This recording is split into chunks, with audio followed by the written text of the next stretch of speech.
Hello guys, hello water sign, hello Pisces, Scorpio, and Cancer. Welcome dito sa aking channel guys. Ito ay daily tarot reading. Alamin natin kung anong mensahe na gustong ipahiwatig sa iyo ng baraha. Etong barahang ito, etong reading na to, so first time to sa ating channel.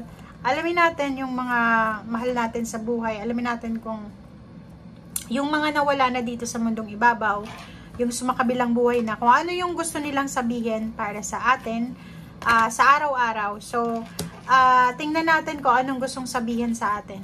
Okay? Number 21, family room and gift. Okay, so eto ay first two cards guys. First two cards.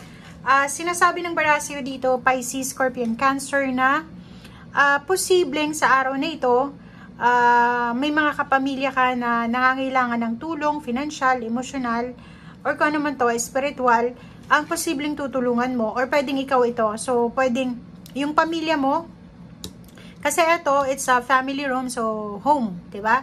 So, pwedeng hindi lang ikaw, lahat ng parte ng pamilya mo, like kapatid mo, magulang mo, pamangkin, apo, or kung sino man silang involved sa'yo, sinasabi ng baraha sa'yo na makakatanggap kayo ng gift, family gift. So, individual siya or pwedeng group gift. So, sinasabi ng baraha pera. Okay? Pwedeng makatanggap kayo ng pera sa araw na ito or pwedeng makatanggap kayo ng assistance, good news, or kung ano man siya. Okay?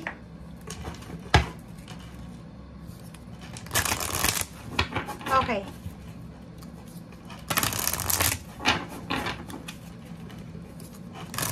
Pisces, Scorpio, and Cancer.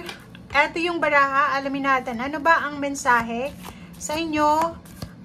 Pwede yung i-pause muna yung inyong etong video na to para papasukin nyo yung energy na to.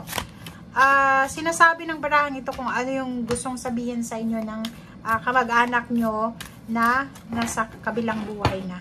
Okay. Okay. Kumuha tayo dito ng 3 cards.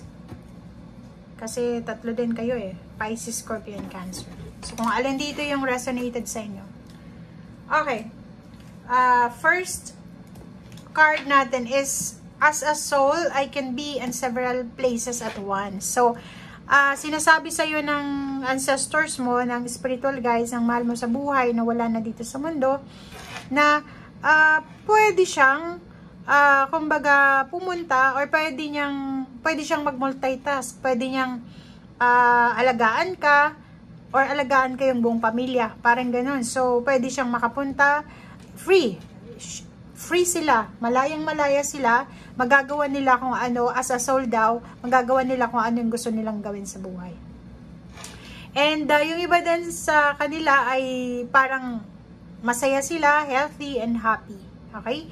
And eto din, sinasabi sa'yo kung sino man siya na mahal mo sa buhay, na wala na dito sa mundo, ang sabi sa'yo, palagi kanyang binibigyan ng good night kiss, palagi kanyang hinahalikan bago ka matulog, or sa gabi, palagi siyang naandyan sa tabi mo para siguro i-remind ka, na mag-pray ka, or yung presence niya ay nasa paligid mo or nasa tabi mo.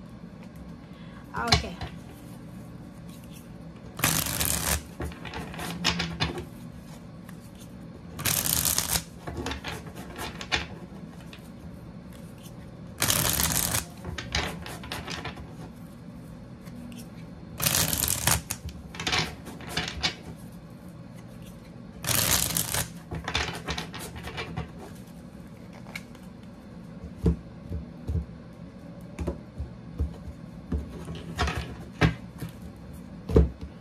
Okay, first card natin sa third deck is Two of Pentacles. Sa araw na ito, sinasabi ng baraha sa'yo na siguro may kailangan kang balansehin, lalo na sa financial. Water sign, Pisces, Scorpio, and Cancer. Nakikita natin na kailangan mo sigurong magtipid or kailangan mong balansehin yung hawak mong pera, or sinasabi ng baraha kailangan mong pag-isipang mabuti yung mga ginagawa mong o yung mga expenses mo. Baka masyado kang nang nag-i-spend ng money or masyado ka nang naglalabas ng pera na nagsha-shopping ka or bumibili ka ng mga bagay na hindi mo naman kailangan. Or yung iba din sa inyo dito, kailangan yung maging matalino daw sa pag-spend ng pera or yung mga pumapasok at lumalabas ng pera. Five of Wands, nakikita ko sa'yo dito na mag-iingat ka dahil posibleng sa araw na ito, pwede kang magkaroon ng kaaway or kadiskusyon or pwedeng may mga tao na willing silang makipag-away para sa pera. Parang ikaw to, pwedeng i-accuse ka nila, akusahan ka nila ng isang bagay na may involved na pera. Okay? So, dito din sa Two of Pentacles, sinasabi ng baraha sa'yo dito na yung pera na hawak mo or yung perang lumabas na sa'yo ay siguro yun yung magiging dahilan ng pag-aaway. So, nakikita ko sa'yo dito may mga taong sobrang selfish. It's either Earth signs, Virgo, Capricorn, and Taurus na parang i-blame ka nila or pwedeng meron silang mga parang anong tawag dito? Mga issue sa buhay na ikaw yung sisisihin nila, parang ganon. Number 2, Two of Cups.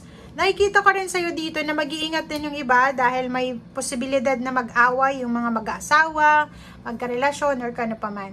Nandito yung Wheel of Fortune. Ang ganda dito guys, ang barahang to. Kasi ang barahang yan is nagsasabi na yung balanse sa pera ay posibleng magbago na. Kung may mga financial problems or financial stress kayo na nararamdaman, sinasabi ng baraha sa'yo dito, okay?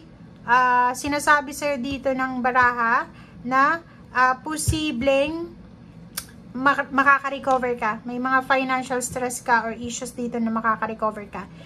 Five of Wands, may mga pag-aaway sa pera na posibleng ma-resolve din. Relationship, ganun din. May mga pagbabagong magaganap sa relationship in a positive way. Okay? Positive. So, Page of Wands, maraming good news ang parating sa buhay mo. And maraming pagbabago ang magaganap sa buhay mo, lalo na sa future. And may death card tayo dito. So kung ano man tong mga pinagdadaanan nyo, relationship issues, money issues, sa araw na ito ay posibleng matapos na siya. Okay?